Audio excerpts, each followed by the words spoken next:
ओम परमात्मने नमः। अब भगवान उपासना के अनुसार फल का वर्णन करते हैं।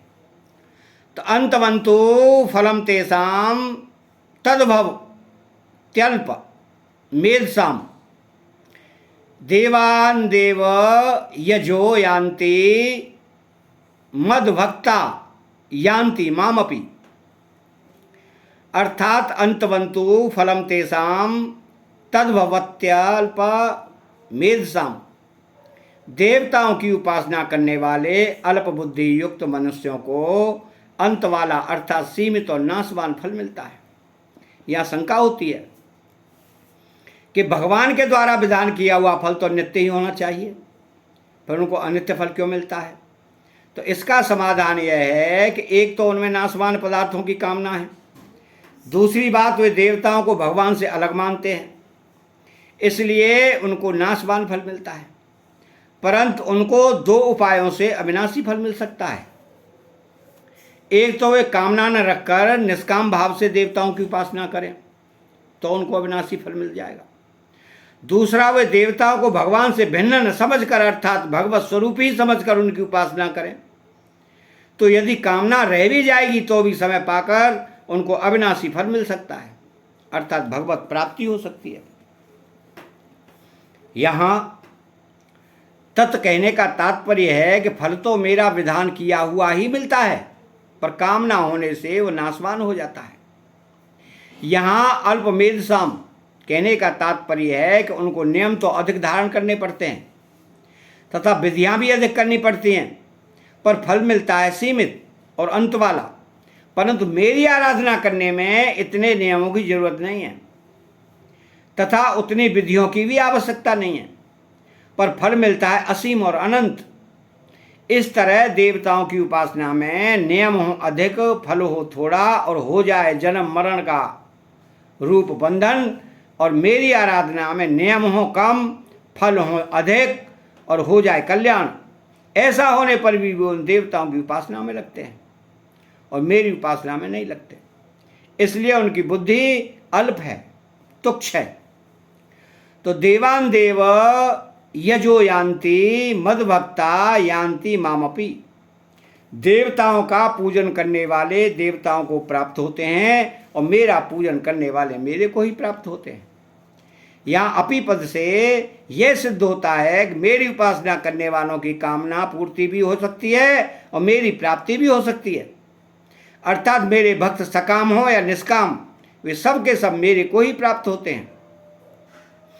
परंतु भगवान की उपासना करने वालों की सभी कामनाएं पूरी हो जाएं, यह नियम नहीं है। भगवान उचित समझे तो पूरी कर भी दें, न भी करें, अर्थात उनका हित होता हो तो पूरी कर देते हैं और अहित होता हो तो कितना ही पुकारने पर तथा रोने पर भी पूरी नहीं करते। यह नियम है। तो भगवान का भजन करने से भगवान के नित्य संबंध की स्मृति हो जाती है, क्योंकि भगवान का संबंध सदा रहने वाला है। अतः भगवान की प्राप्ति होने पर फिर संसार में लौट कर नहीं आना पड़ता। तो यद भक्त्वा न निवर्तन्ते, परंतु देवताओं का संबंध सदा रहने वाला नहीं है, क्योंकि वह कर्म जनित है। अतः देवता लोक की प्राप्ति होने पर संसार में लौट कर आना ही पड़ता है। क्षीणे पुण्य मृत्युलोकम विसंति, तो मेरा भजन करने वाले मेरे को ही प्राप्त होते हैं।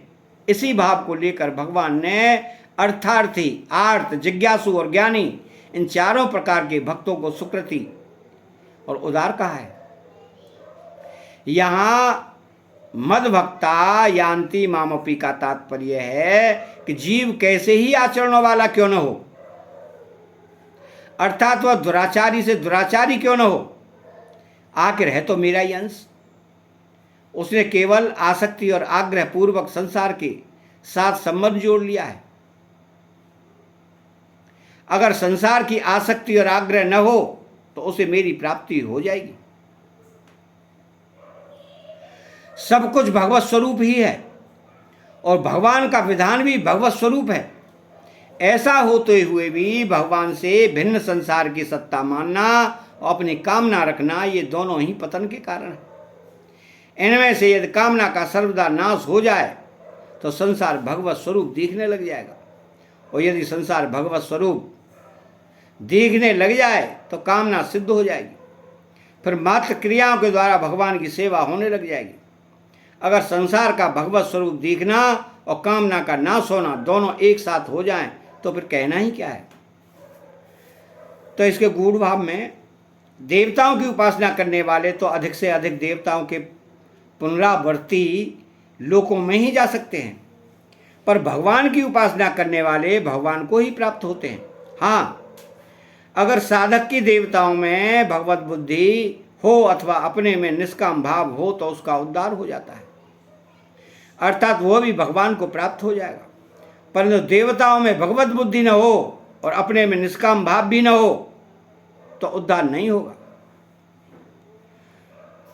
इसके गहरे भाव को देखें तो देवताओं की उपासना करने वालों तो अधिक से अधिक देवताओं की पुनरावृत्ति लोकों में ही की जा सकती है, पर भगवान की उपासना करने वाले भगवान को ही प्राप्त होते हैं। हाँ, अगर साधक की देवताओं में भगवत बुद्धि हो अथवा अपने में निष्काम भाव हो तो उसका उद्धार हो जाएगा, अर्थात वो भी भगवान को प्राप्त हो जाएगा। परंतु देवताओं में भगवत बुद्धि न हो और अपने में निष्काम भाव भी न हो तो उद्धार नहीं होगा। तो देवताओं की उपासना का दोष यह है कि उसका फल अंतवाला और नाशवान होता है, क्योंकि देवता खुद भी सीमित अधिकार वाले हैं। अतः जो भगवान को छोड़कर अन्य देवताओं की उपासना करते हैं वे अल्प बुद्धि वाले हैं। यदि वो अल्प बुद्धि वाले न होते तो नाशवान फल देने वाले देवताओं की उपासना क्यों करते, भगवान की ही उपासना करते। वे अल्प बुद्धि वाले अर्थात देवताओं में भगवत बुद्धि करते। भगवान की उपासना तो बड़ी सुगम है, उसमें विधि की, नियम की, परिश्रम की जरूरत नहीं है, उसमें तो केवल भाव की ही प्रधानता है। परंतु देवताओं की उपासना में क्रिया, विधि और पदार्थ की प्रधानता है।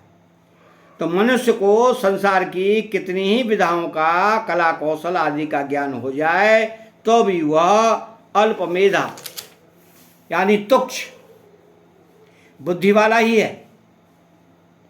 वह ज्ञान वास्तव में अज्ञान को दृढ़ करने वाला है। परंतु जिसने भगवान को जान लिया है उसको किसी सांसारिक विद्या, कला कौशल आदि का ज्ञान न होने पर भी वो सर्वविद सब कुछ जानने वाला है। अतः चैनल को सब्सक्राइब करें, बेल आइकन घंटी को दबाएं और कमेंट बॉक्स में जय श्री कृष्णा लिखें। बोलो जय श्री कृष्णा।